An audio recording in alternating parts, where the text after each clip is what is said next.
How to create a page border fast in Canva.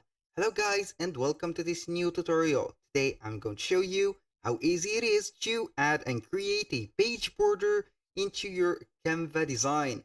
So all you need to do is to follow up the tutorial from the beginning till the end and you will be good to go.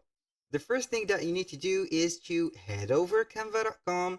Then you are going to select or create a design. For example, let's go ahead and create a design. Click on create. Then we are going to see here what design do we need. I'm going to add a custom size.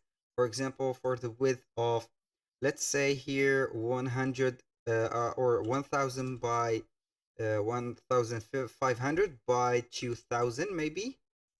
And click on create a new design. So all we need to do right there is to click on the design. Then we are going to add a shape.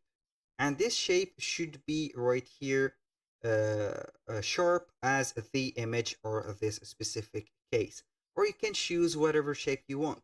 For example, in my case, I will go ahead and choose this specific shape. So we are going to calculate the borders that we want to add. So we are going to add it like this. I want this to be a border like this and also like that.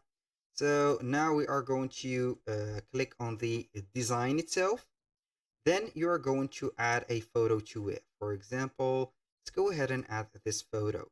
So I'm going to add the position to the back. Then we are going to add the, or make sure that it is larger enough. Now for this specific box or this specific shape that we did, we're going to click on white. And here we have the border. So that was all for today's video. Thank you guys for watching. I hope that you have enjoyed the content and hope to see you soon on the next one.